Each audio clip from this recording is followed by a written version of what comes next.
With car manufacturers and governments alike pushing us ever more towards an electrified future, when you're researching a car, it can be overwhelming that everything is about going electric. But what if it's just not viable for you yet? You can't charge at home, or you're just not ready? Well, researching a hybrid car can become a little bit difficult. There's been some really good hybrid vehicles which have been released, which just haven't got the coverage over the electric models. Take for instance this, the Peugeot 3008. Search this online and everything you'll find is all about the electrified model. But what about this one, the mild hybrid? It gets a fuel economy in excess of 50 miles per gallon, and it also gives you an £11,000 saving over going for the fully electrified car. But is it a good enough family car? Well, that's what we're going to find out in today's video. Hi guys, I'm Tish and welcome back to my channel Auto Social UK. In today's video, we're going to be taking a closer look at the Peugeot 3008 in its hybrid form to find out how it stacks up against the competition. So if that sounds good, then please keep watching. And if you like new car reviews and car content, then go ahead and hit that subscribe button. Let's kick things off by talking about something which Peugeot have been excelling in recently, and that is design. They've been getting their designs so spot on. A little bit controversial, yeah, but it's as you look closely, you'll notice all the real attention to detail which has gone into the design. One of my favourite features has got to be this front grille. It looks like the massive Peugeot shield has hit the front of the car and shattered the grille into loads of tiny pieces. This also twinkles when it catches the light. It blends into those iconic daytime running lights in the lion slashes, and them in themselves blend into these main headlamps where you'll find just lashings of chrome underneath. It feels quite premium. I also like the way that you've almost got this floating 3008 badge around the front, which just sits underneath the bonnet line. It really is a very pretty looking car. In my opinion, it's slightly too high. The bonnet could have been a little bit lower and it would have looked even more sporty. But let's face it, that's why you go for the Peugeot 408 over going for this 3008. The alloy wheel designs are also very striking.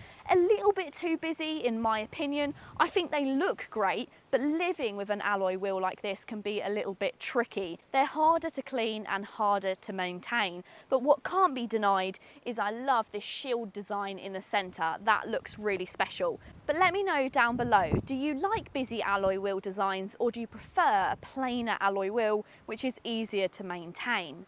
So the front of the car and the exterior design is extremely striking, but that's not even where this car excels.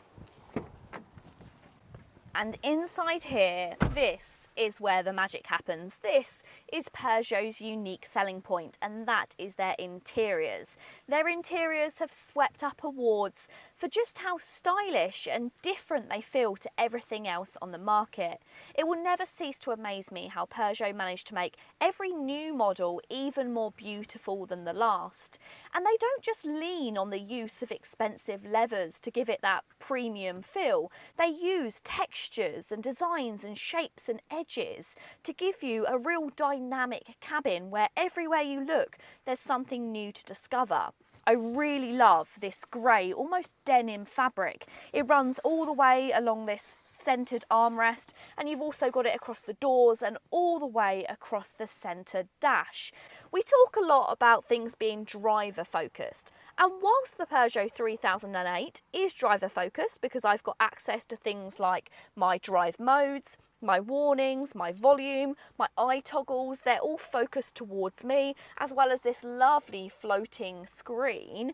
It's also passenger focused. You've got loads of lovely elements like this hidden bit of storage, which is actually more towards the passenger. It means everyone gets to feel special in the cabin. But that's lots of positives. What are the negatives? Well, the main negatives for me would be the lack of any electric adjustments in the seats. And there are some systems, like being able to turn off some of the driver assistance systems using a button, that are missing.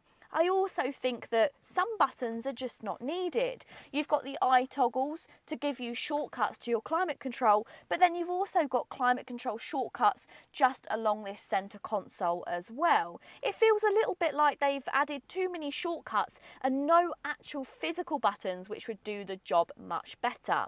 But overwhelmingly, this cabin does just feel very special and very stylish, and I like it a lot in here. I really like this fabric actually. It feels really soft on this armrest. And that's not the only thing that Peugeot have done well. They've also managed to do storage very well.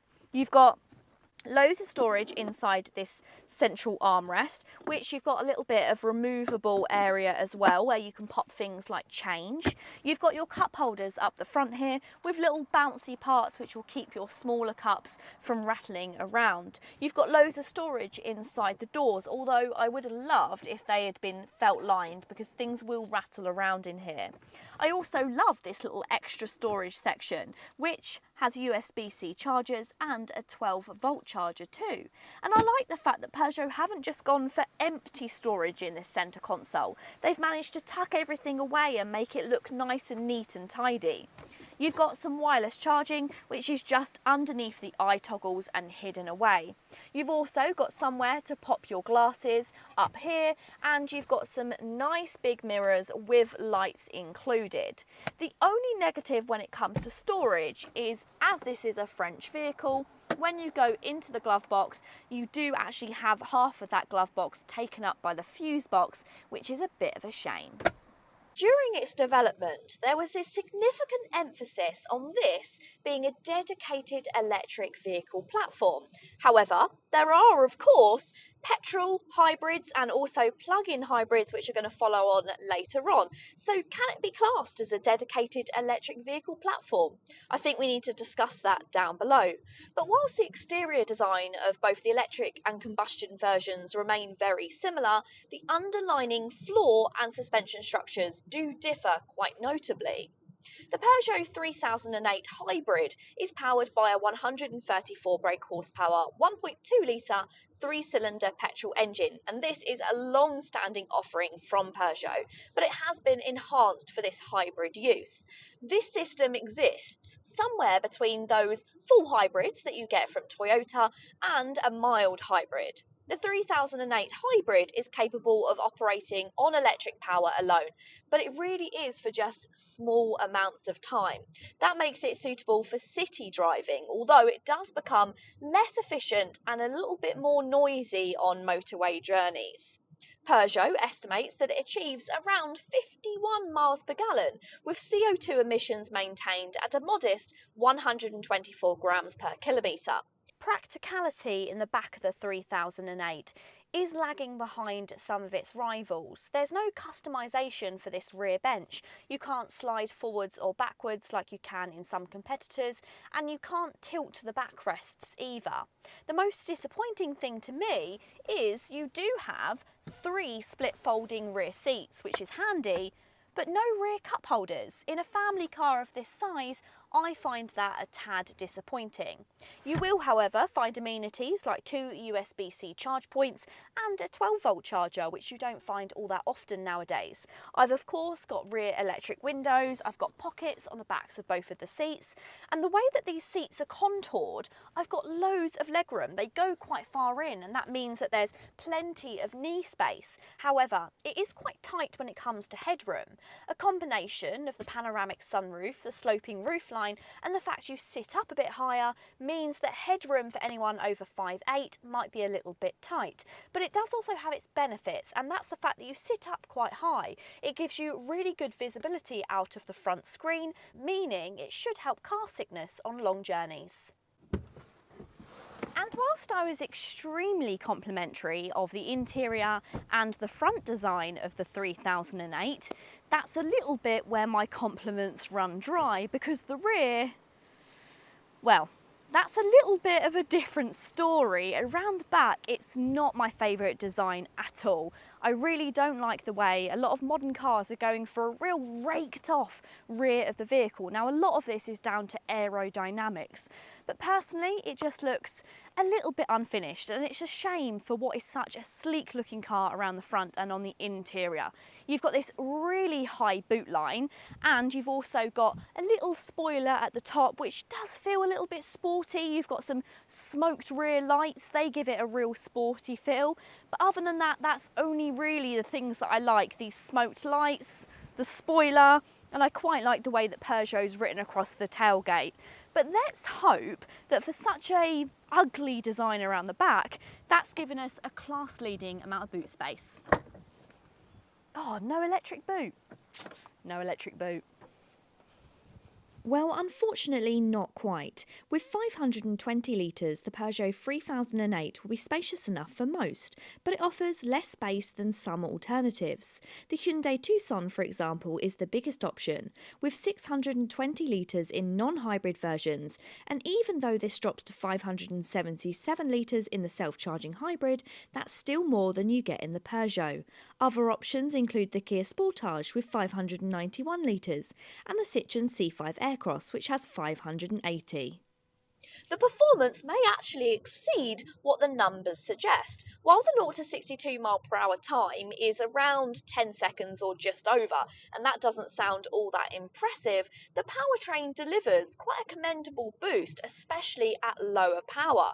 However, the 3008 hybrid isn't the most polished when it comes to acceleration. The 6-speed automatic gearbox exhibits notable shifts instead of being entirely seamless. The most frustrating aspect for me, however, is the delay just before the vehicle starts to pick up speed. There's a clear lag between pressing the throttle and the car actually moving forward. While this isn't unique to this model, it can be particularly irritating when trying to merge onto a busy road or roundabout. Additionally, the absence of an auto hold feature I think is quite annoying, especially for those who are a bit lazy, just like me, as it does require you to either keep your foot on the brake or use the actual physical handbrake when you're at things like traffic lights. On a positive note, however, body roll is effectively managed despite this being quite tall, and it is exceptionally light in its steering, and it's really responsive as well, which means that the 3008 is really easy to navigate round tight country roads or around the city. And despite the sharp steering and this lovely little steering wheel that does give you that go-kart feel, it does seem to just miss out on a little bit of eagerness when it comes to this car. I think if you're looking for something with just a bit more sharper acceleration, then you may be happier with the fully electric vehicle. And I do think it's a shame that they haven't implemented any slightly more powerful versions, especially for a family car which may be carrying 5.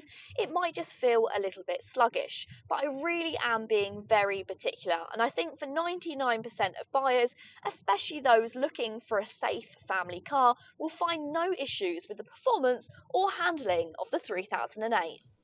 The new 3008 starts from £34,660 and finds itself in an incredibly competitive class. Leaders in this segment know exactly what customers want and need. For example, the Nissan Qashqai starts from around £5,000 cheaper, and all versions are more powerful than the Peugeot. Personally, it's the smooth riding e-Power that would be my choice, priced pretty much on par with the 3008, but packs significantly more power. The Sportage equally undercuts the Peugeot by a few £1,000s, and the larger 1.6-litre turboed engine packs more grunt. Still, the simple two-spec lineup of the 3008 is enticingly less complicated when choosing between many variations of Qashqai and Sportage. So there are areas where the Peugeot's competition has it pinned, but when it comes to design, especially on the interior, no one quite does it like Peugeot. But let me know, what do you think of the Peugeot 3008? Maybe you think there's something better in this category that you'd opt for. Let me know which in the comments down below. I really hope you have enjoyed the video. If you have, go ahead and give it a big thumbs up. And if you want to see more videos like this, then you know what to do. Hit that subscribe button. Until next time, guys, see you later.